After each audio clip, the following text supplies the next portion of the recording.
So we were talking about North Carolina's Black Mountain College, That's right. and you mentioned the Bauhaus. Right. It was because of the war that so many of the people from the Bauhaus became refugees and came here, and the American universities would not accept their credentials, their European credentials. It was a peculiar phenomenon. So they ended up at this place which was called Black Mountain College, which is a very small community of people, maybe 150 in total. And it was faculty and students. That was it. And Gropius came down there, one of the world's great architects. Joseph Albers was there, who I give you these names for now, but let me tell you who the people were that were there when I was there. Bill and Elaine de Kooning, Ken Nolan, these are the painters, John Cage and Merce Cunningham, Buckminster Fuller, Isaac Rosenfeld, Alfred Kazin. So it was an extraordinary place. But now, these people were not staying there all that time. They would come down, do a project, but it became this extraordinarily magnetic center for the avant-garde of that period. And I happened to have the great good fortune of being there. What did you study when you were there? Well, you didn't study anything. That was the nature of it. It was full of inquiry. You'd say, hey, so-and-so, tell me about Kant, and he'd say, well, read this and let's talk, And it was essentially at that level. And as I say, I had been a reader, but I hadn't really learned how to really read. And there was an extraordinary teacher there, and she said, you're a very glib, Penn, but you don't know how to read. Why don't you start with Dostoevsky and let's talk about it? And that was it. It was that sort of school. And you sat together, you ate together, you lived together. We were all good friends. And at a certain point, John Cage and Merce Cunningham decided to put on a play written by Eric Satie, and they decided that Buckminster Fuller should play the lead. Well, Bucky Fuller was just as paralyzed as he could be at that point, and couldn't function on the stage. And they said to me, hey, didn't you have some experience in the theater? Because I wasn't doing anything by way of theater, particularly at Black Mountain. They didn't have a theater. So they had an old lighting board, which I then rewired and got it functioning. And then they said, well, can you do anything with Bucky Fuller? So I started with Bucky, and what I started doing, and I didn't know what I was doing basic method improvisational exercises of rolling on the floor, getting, being as ridiculous and ludicrous as we could be. We started laughing and rolling and laughing and rolling, and at first it was very sort of tortured, and then finally it got funny in and of itself, and pretty soon Bucky was getting loose enough to be able to do this. And so they put on the play. And it became sort of legendary, that play, because years later the Museum of Modern Art tried to get all four of us back together again to do it in New York. Of course, nobody could possibly redo a moment like that. I didn't know that Eric Satie ever wrote anything besides music. Well, he wrote this called The Ruse of Medusa. And it's barely a play, but it's a ruse supported mostly to support the music. But wouldn't it have been great if you had video in those days and you could have taken exactly, because this was also participatory theater where we carried it into the audience and back on stage. I mean, Merce was doing some extraordinarily avant-garde work at that point. How long did you stay at Black Mountain College?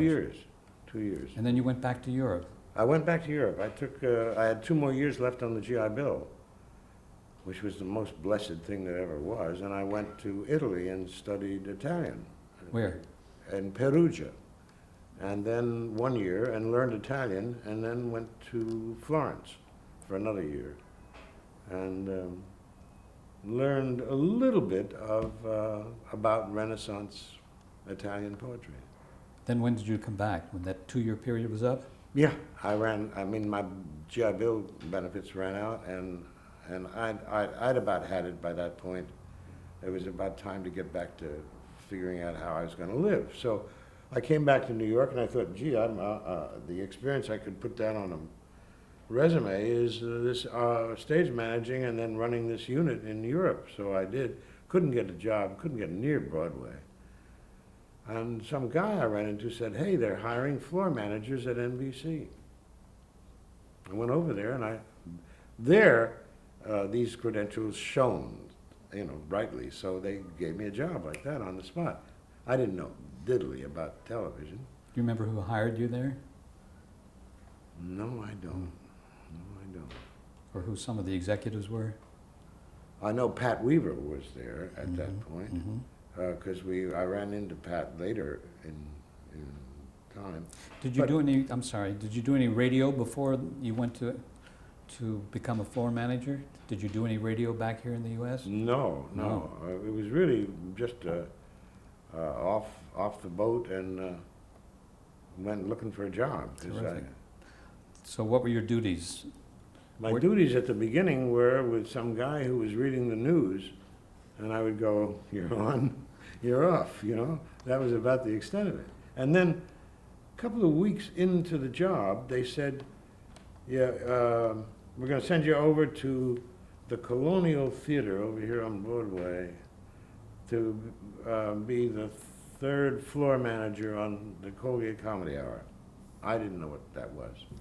And I had never heard of the people who were on it, except Eddie Cantor, and the older comedians, of course, I knew about, but this team of Martin and Lewis I'd never heard of. So, but I went over there was Bud Yorkin, and another chap, I think his name was Paul Stevens, were the two floor managers, and I was sort of the trainee. But then they realized that they really needed three floor managers. It was getting, it was a very big show for NBC. But again, it was done, as everything was done in those days, with, because there was no continuing cable across the country. Consequently, there was no simultaneous broadcasting. So a lot of the stuff was done on kinescope, that is a 16 millimeter photographing a television screen, 16 millimeter movie camera, photographing a television screen, and then they would develop that and ship it, to the other coast, whatever that. What was the format of the Colgate? I mean, was it all comedy, or was there a variety aspect to it too? Oh, it was a variety. It was different depending on which comedians were on. They were sort of on a cycle of 4 or 5 or 6 week frequency. I don't know. And that was from New York. That was from New York. Mm-hmm. And then during that period, in I think the end of '51, the coaxial cable was connected finally across country, which brought joy to the hearts of all the guys who were writing the Comedy Hour and all the comedians, because they all lived in California. It brought panic to my heart because I knew that we were going to get shipped out there, and lo and behold, we did.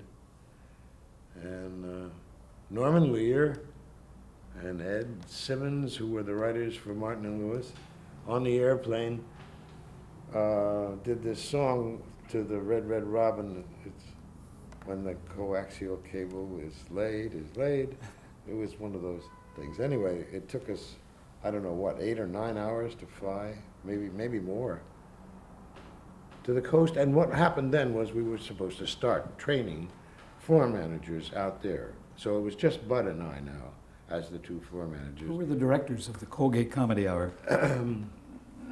Kingman Moore was one. Jimmy Jordan, the son of Fibber McGee and Molly, was another. And the producers? Well, Ernie Glucksman. Each comedian had his own producer. Was there a guy named Pete Barnum on that show as a I don't producer? think so. No, okay. No, but Ernie Glucksman and it was the Martin and Lewis producer. There was a man, very nice man, who was the Eddie Cantor producer, and then Jackie Gleason and Durante and all those people would do an occasional show. Bob Hope would do an occasional show. Did you have an opportunity to talk to any of those people or get friendly with them? Only to the degree that you're on, Mr. Hope, I got a little more friendly with Dean Martin, because it was pretty clear to me that he was feeling neglected at that point, that Jerry was getting all the attention and Dean was not, and so What was your impression of Dean? terrific, terrific. Maybe literally on his feet, the funniest man I've ever met. I mean, the one lines were just simply brilliant. Ad lib. Ad lib, totally ad lib.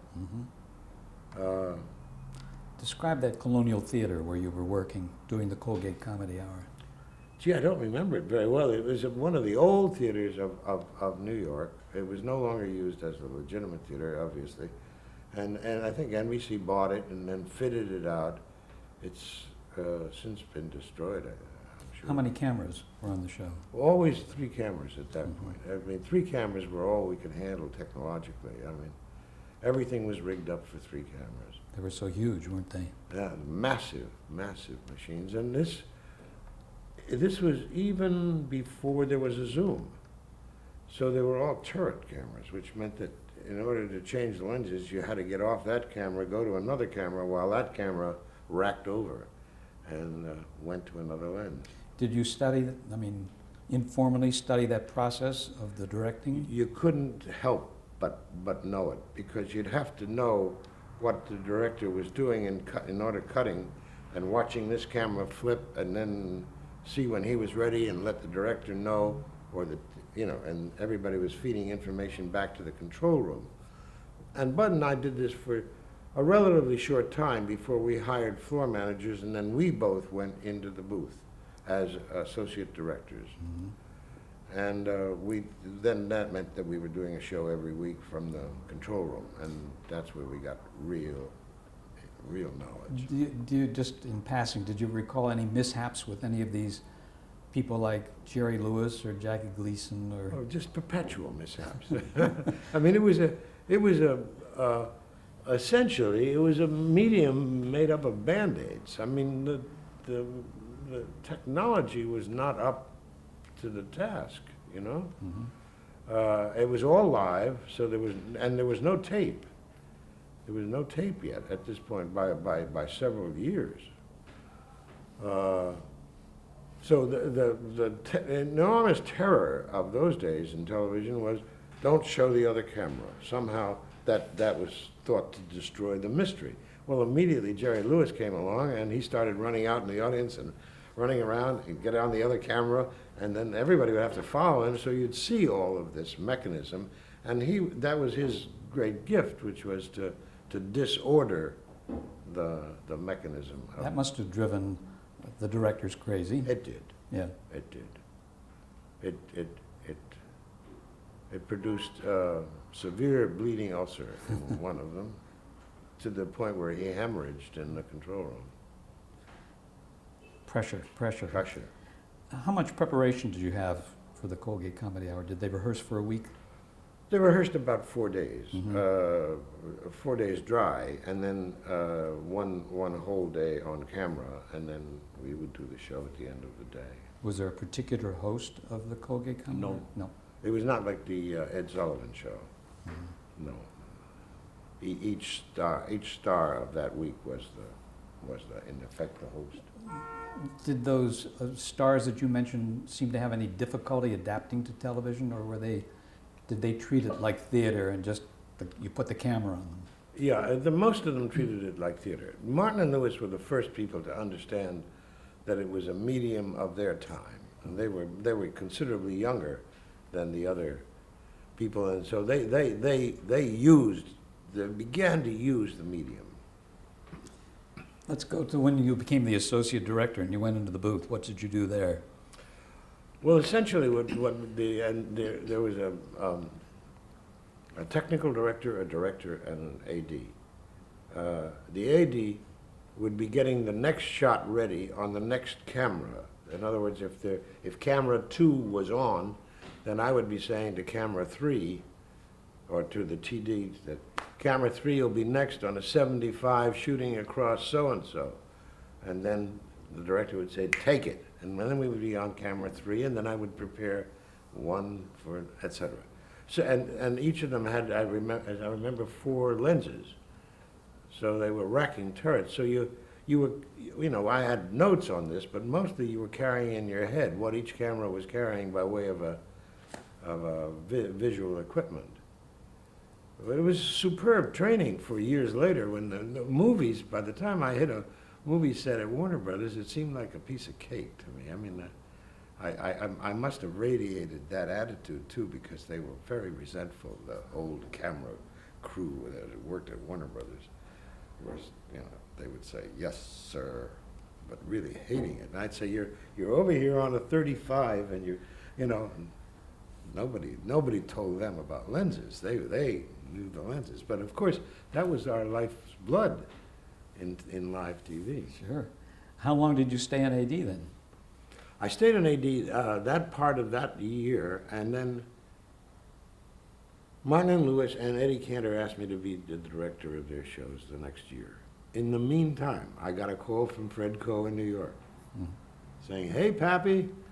He was now the producer of the best television show on television, the Philco Playhouse.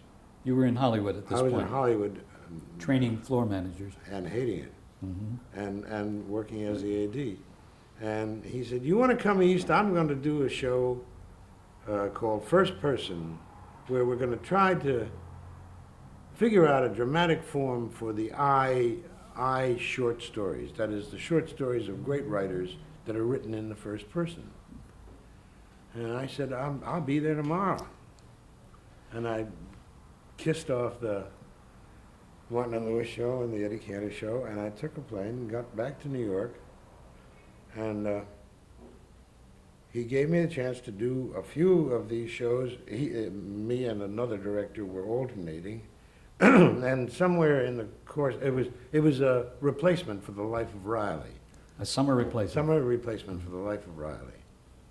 And I think it was Gulf Playhouse or something like that. Halfway through it, he said, "You know, I've got 2 directors, Del Mann and Vincent Donahue, doing Philco. I'm going to raise it up to 3. Would you be the 3rd?" And all of a sudden, my life just flashed. I thought, my God, I'm suddenly directing Philco, which is the show I used to watch assiduously. Had Fred's demeanor and manner changed in any way from those days at the Town Theater? No. He remained the same passionate, short-tempered perfectionist that he was down there. I mean, one of the episodes that I remember down there that I've never seen again, since or again, is they started a performance of a play, and about 10 minutes into it, he said, "Hey, stop this," with an audience. And he said, "You people are just terrible. You're just doing this wrong. Bring the curtain down now. God damn it, I want it to go." And they started the play over again. And that was Fred. And Fred had this, and he had this exquisite thing, which was, don't mess with my talent. Don't mess with the talent that I'm here to protect. And he treated writers and directors and actors as if we were made out of crystal. I mean, no executive could talk to us. Nobody could bother us. No sponsor could bother us. I mean, it was really just, you do your work. And once you had his confidence, you had it. And, you know, with me and Fred, particularly the 2 of us, we went on to have a hugely long career together in television, films, and theater. We're going to talk about all of Okay. that. He must have had a great sense of self to be able to stick to his principles. He certainly did. Yeah. He certainly did. For a guy from Alligator, Mississippi, he resented the blacklist furiously, and we did everything we could to break it. We snuck people onto the shows. We changed names. We did everything. And we got quite a number of people cleared. Wasn't he afraid of the network finding that out? No, he was defiant. Go ahead. I'll wait. He was defiant about it. He didn't care. I mean, his attitude was, you guys from the network are cowards. You're capitulating to all this crap. I want to talk a little more about that in a minute. Mm-hmm. Did you see any difference in the way Fred approached his television producing as against what he was doing in the theater? Yes, because, well, in theater, what he was doing was essentially putting on plays that were out of the American literature up on Broadway, my sister Eileen. Here, what he was doing was, he was doing new works almost all the time, which meant that he had to treat with the writer from the very beginning, so that his attitude toward the writers was the most exquisite and sensible that I knew. He would talk to people like Tad Moselle, J.P., Patty, Horton Foote, and say, how many do you want to do for me this year? They'd say 5. And he would say, okay, you got it. 5, do 5 shows. And sometimes they didn't finish. They couldn't get all 5 done. And my suspicion is that he paid them for 5 anyway. Is that right? Yeah, I think that's how it worked. And the same with us. We weren't making big money. I think I was making $300 a week as the director of Philco. But it was more money than I needed because, we had no other life. At that point, you finished one show, started casting the next one, and went into rehearsal. So I would often look in my jacket and find 3 or 4 paychecks, and I had forgotten to cash. I mean, it was just simply the show was so intense, and the activity was so intense. And if you could survive it, it was really like being a test pilot. If you could survive that pressure and still do the kind of work that Fred wanted, which was, he worked only with the very best actors, with the very best writers. It was extraordinary, the quality of expectation that was around that show. Not just from Fred, but each of the directors to each other. We all were very admiring of each other that we could do this.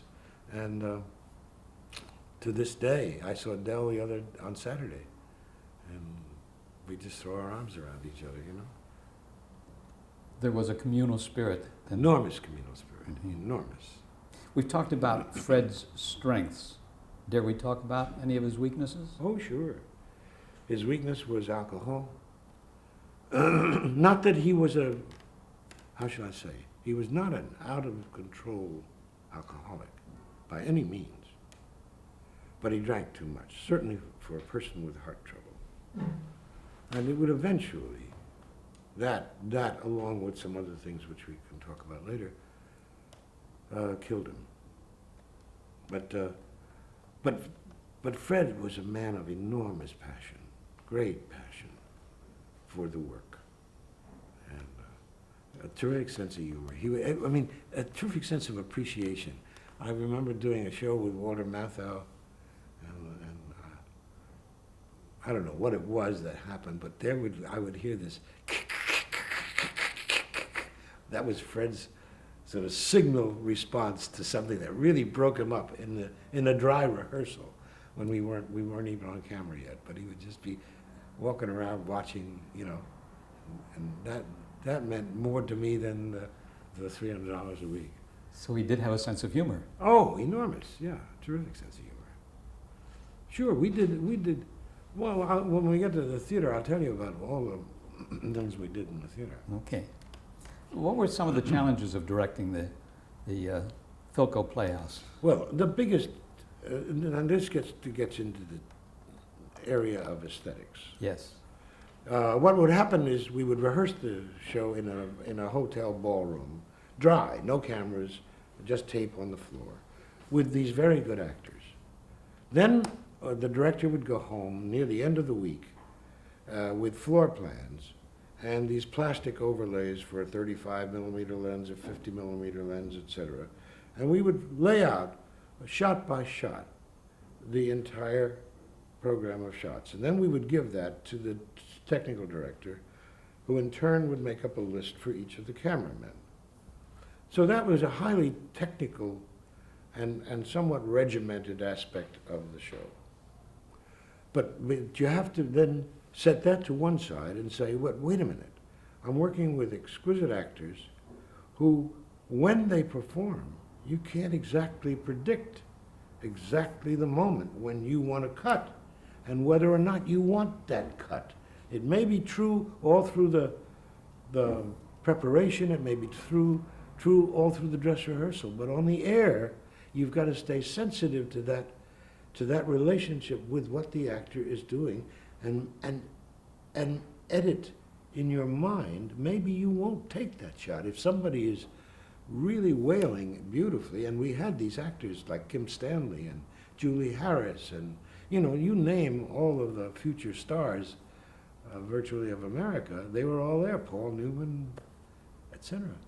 Well, it meant then that you had to set the technology into a subservient position to what was happening on the screen. And that hour was really in a certain sense, a kind of spiritual time, that you were out of time. You were remembering every one of those shots, but you were saying, wait a minute, skip two, stay here, we'll go to 3 next, but let's stay in there. Let's stay in there on this person's close-up because it's just thrilling. It's absolutely thrilling what she's doing. And it was that way, so that we were improvising on the air. And by the time I finished on Philco, I no longer brought in shot lists. I said, the cameramen are going to improvise with us. And that's the way. They thought I was crazy, except Tamburi, who was the technical director, got the spirit of it. And we didn't do it just like that. We did it sort of partially. I said, in here, I don't know whether it'll be 2 or 3, we'll figure that out. And slowly, we just slowly deconstructed that very rigid technology. Now, understand, of course, that the technology itself was getting ever so much better, almost week by week, because we'd start doing the show with 3 cameras, and with the expectation that one of those cameras was going to go out. And in the hall, the engineers were standing there with another camera fully warmed up, ready to just run it in, just replace this on the pedestal and put the other one in, and it happened like that, During this period, we were also doing the commercials, right in the same studio. So it was a cottage industry. That's what I'm really saying. It was primitive in the extreme. But I really identify with, you're talking about it being a spiritual experience, because that came through on the tube. Yes. To people in their homes. I believed so. I think Yeah. we all believed so. Yeah. We'll pick up there in a moment.